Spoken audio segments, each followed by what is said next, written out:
Assalamualaikum warahmatullahi wabarakatuh. Perkenalkan, nama saya Ma'ruf Ainur Rahman dengan NIM 25091387038.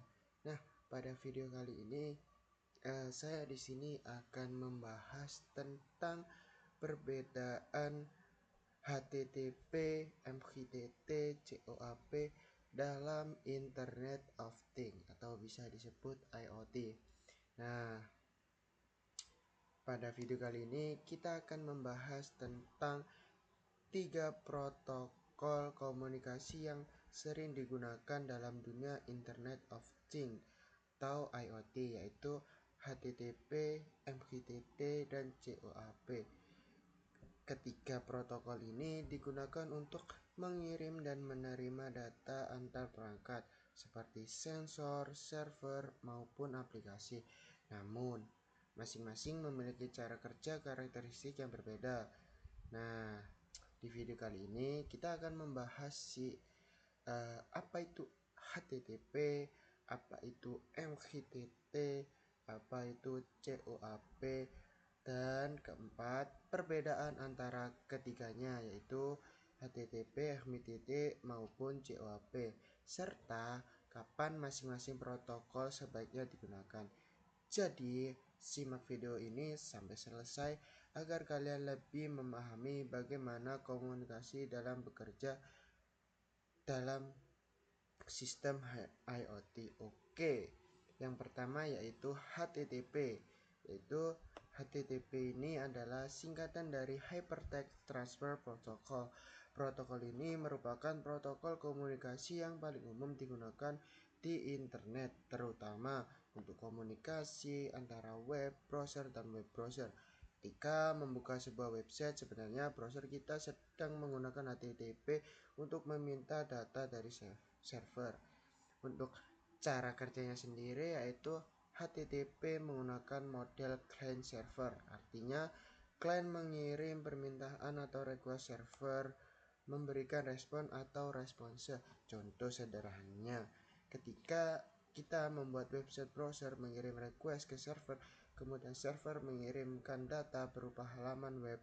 HTTP bekerja dengan metode seperti GET, itu mengambil data, post itu untuk mengirim data, put itu untuk memperoleh data, delete itu seperti pada umumnya yaitu menghapus data.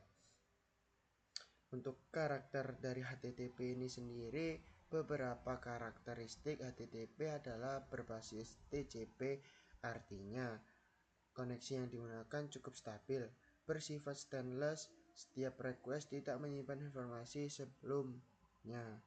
Yang terakhir yaitu menggunakan format data seperti JSON atau HTML.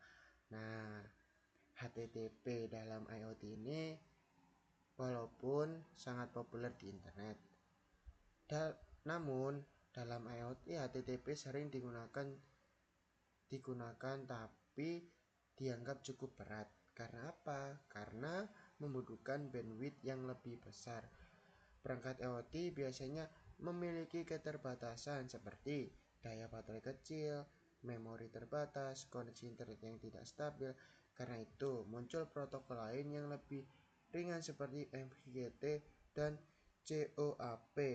Untuk MQTT sendiri itu adalah singkatan dari Message Queuing Telemetry Transport.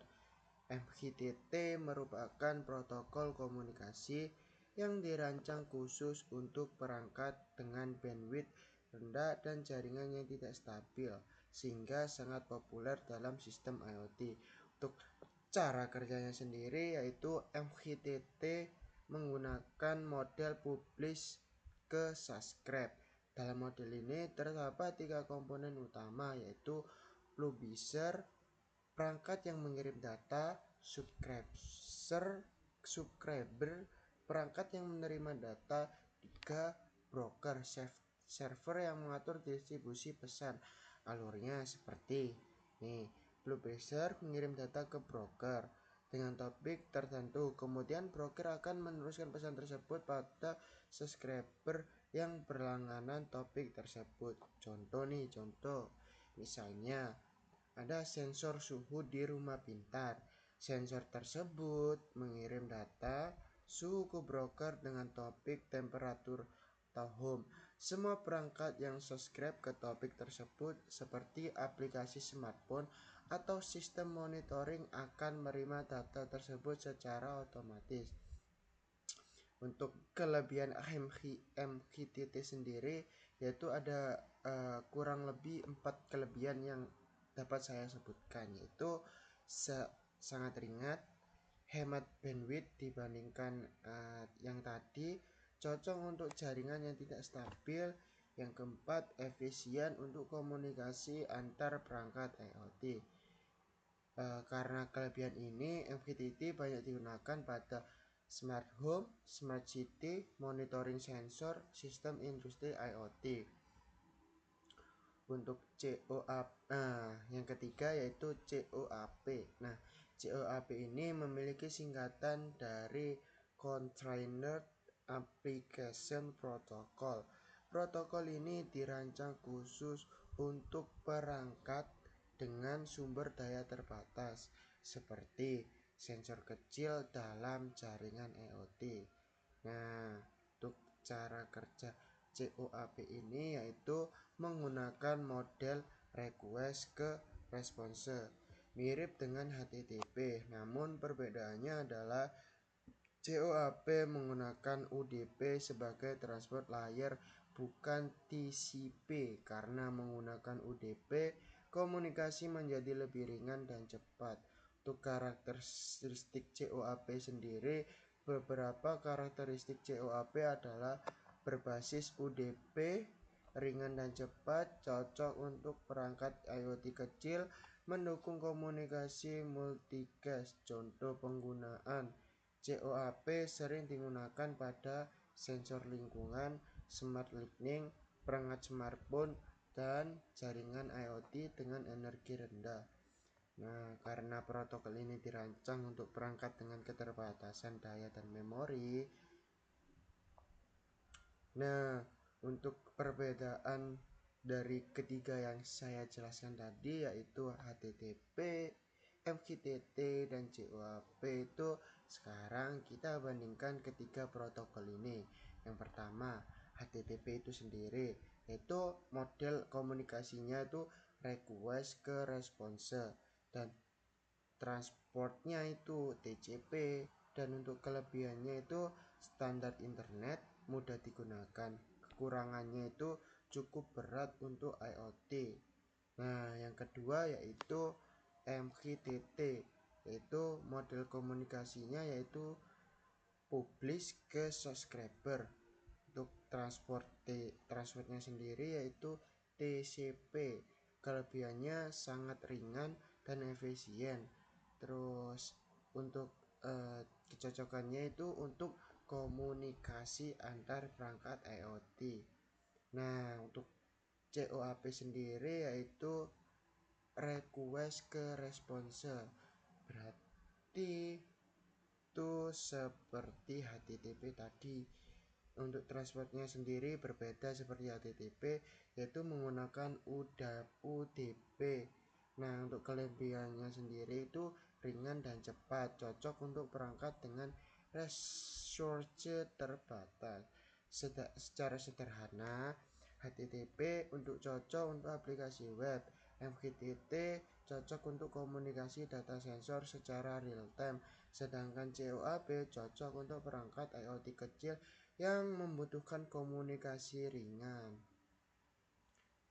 Nah, tadi kan saya udah menjelaskan tentang cara kerja, perbandingan, terus singkatan dari MQTT, COAP, HTTP itu sendiri. Jadi untuk yang terakhir yaitu kesimpulan dari apa yang saya bahas, yaitu HTTP, MQTT, COAP adalah ketiga protokol komunikasi yang digunakan dalam pertukaran data pada jaringan internet dan IoT. HTTP adalah protokol yang paling umum digunakan pada web, tetapi kurang efisien untuk perangkat IoT kecil. MQTT dirancang khusus untuk komunikasi IoT dengan sistem publish subscribe yang sangat ringan dan efisien, sedangkan COAP adalah protokol yang juga ringan dan menggunakan UDP sehingga cocok untuk perangkat dengan keterbatasan daya dan memori. Pemilihan protokol yang tepat sangat penting agar sistem IoT dapat bekerja dengan efisien, hemat energi, dan stabil. Nah, saya kan udah menjelaskan tadi juga kesimpulan, cara kerja, dan lain-lain. Nah, kita tutup lah. Oke, terima kasih sudah menonton video ini sampai selesai. Jika video ini bermanfaat, jangan lupa like ya. Terima kasih, sampai jumpa di video berikutnya.